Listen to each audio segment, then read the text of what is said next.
What's going on, young people? This is our last homework video of Unit 7. We're going to wrap up personality by talking about three things: the social cognitive perspective, the humanistic perspective, and we're going to dive in a little bit into Carl Rogers, the famous humanist. Okay, so the social cognitive perspective is the idea that our thinking is connected to our social interactions or the society we grew up in and our relationships with others. Okay, so we're going to go through a few different terms that all relate to the social cognitive perspective, meaning a bunch of different things that influence, that impact your personality.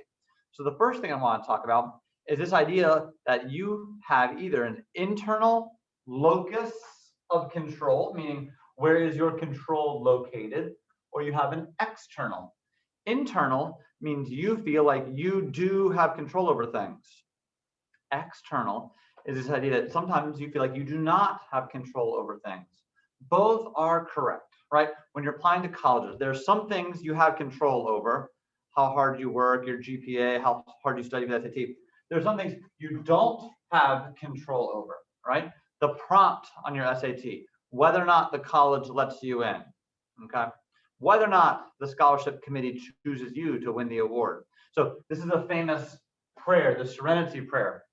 Grant me the serenity to accept the things I cannot change. So acknowledge that some things are out of our control. Give me the courage to change the things I can change. That's this idea that we have to have an internal locus of control. And our job is to try and figure out the difference. Which things do we have control over and which things do we not? This is connected to whether you're an optimist or a pessimist. Okay, optimists will sometimes feel like they have more control over things, whereas pessimists, people who view the glass as half empty, pessimists feel like they don't have control over anything. They found that an internal locus of control, it makes you healthier, makes you happier. Okay, now the spotlight effect is when you almost have this too much. You can kind of go overboard when you believe you are the center of attention. When you believe that you control everything, too much of an internal locus, it's like as if there's a spotlight on you. And in the most extreme cases, this can lead to you being diagnosed with what's called narcissism or narcissistic personality disorder. Okay, we're going to take a little test in class that's going to measure how narcissistic you are, meaning how self-centered, self-absorbed, how much you feel like you are in control of things and that everything is about you. So all of these things impact your personality. A few other things that impact your personality, something that comes natural for all of us, is called the self-serving bias. Put a star by that point. The self-serving bias.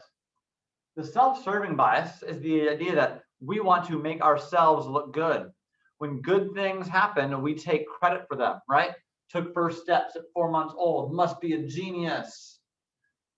Another part of the self-serving bias, though, is that when bad things happen, we blame other people for those bad things, right? If you fall down, well, it's because there's a crack in the sidewalk, right?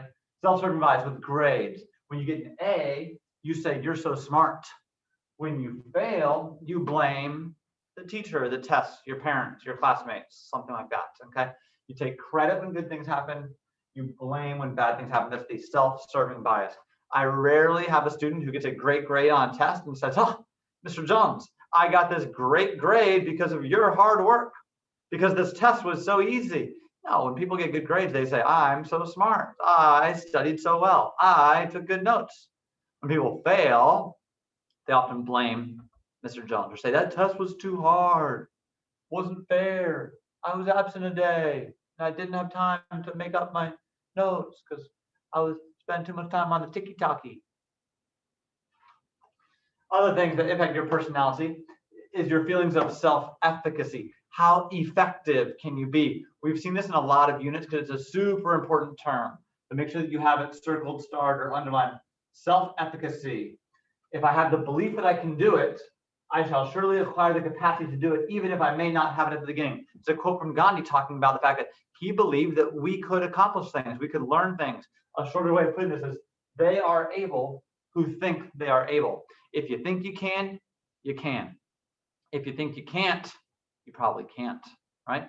Whether you think you can or can't, you're right. It's the idea that what you believe about your abilities, that impacts what you're able to accomplish, All right, we want you to have high self-efficacy, meaning feel like your actions matter, that it's worth putting in a little extra effort. That makes a difference.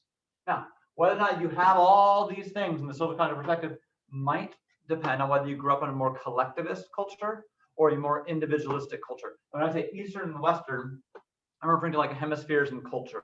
Okay, so collectivists are more like Asian cultures that have a greater emphasis on the community and on connections, whereas in the West and America and parts of Europe, we are more individualistic. We give blame and credit to the individual.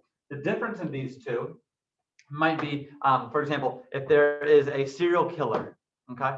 Here in the United States, in the West, we say, man, that person is crazy. That person needs to be locked up. Whereas in other parts of the world, if someone commits crimes as a serial killer, for example, people might look at them and their actions and say, wow, their family has failed them. Their community has failed them. Who gets the credit and the blame depends on which type of philosophy you grew up in. America is very individualistic. We want to reward people, right? We want to make millionaires and billionaires out of people who invent new products or win the lottery. And we also want to punish people when they do things wrong, right?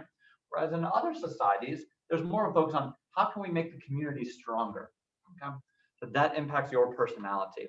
Quick check for understanding. See if you can answer number 1, 2, 3. Those are just kind of from the notes. See if you can answer those without looking at them.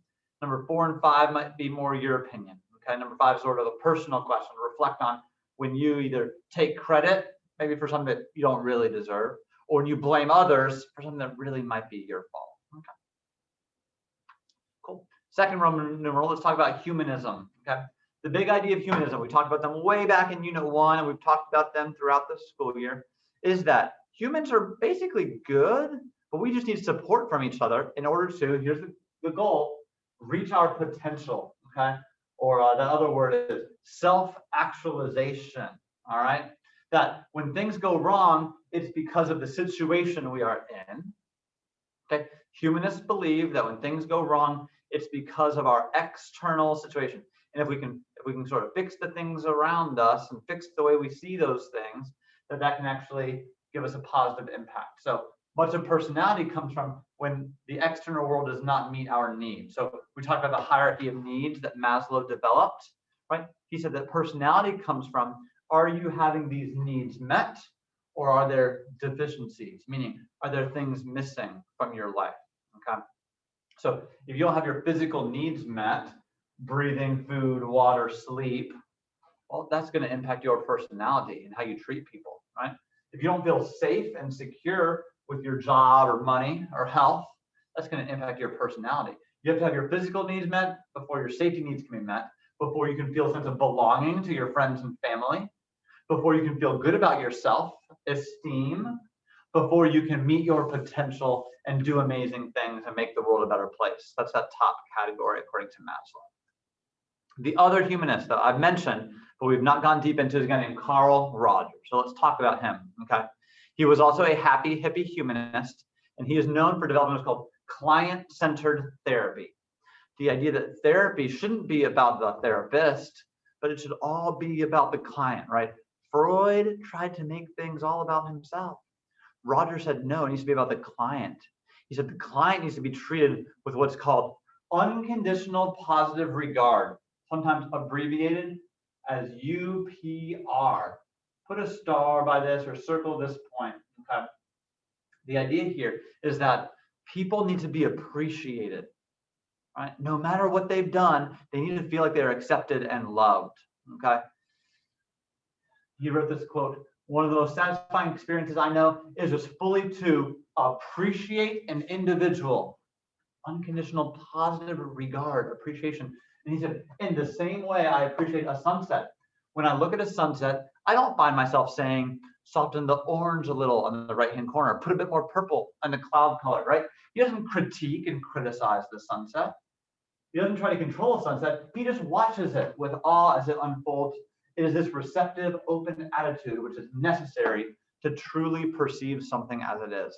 He said that when we are interacting with each other, that we should also have a receptive, open attitude towards one another, He called that unconditional positive regard. He believed that that is what helped us develop a healthy self-concept, meaning to truly understand what we really are. And the idea here, key word I want you to circle, is congruence. Congruence. It's when two things are similar, when two things match up, okay? The way you view yourself, hopefully it is lined up with reality, okay? If you view yourself as smart and nice and kind, but everyone else thinks you're a jerk, that is not congruence, right? Those things do not line up. Similarly, if you think you're awful, the worst, and everyone hates you, and people really think you're a nice, sweet, kind, smart person, that is not congruent. Roger said that you need to have congruence. The way you perceive yourself should line up with the way you really are. And we need to help each other really just understand ourselves and understand each other. That's the big idea of Carl Rogers' theory and his client-centered therapy. Quick check for understanding. See if you can answer these questions about humanism, about Maslow, and Rogers. That's all we got. I'll see you all in class. Peace out.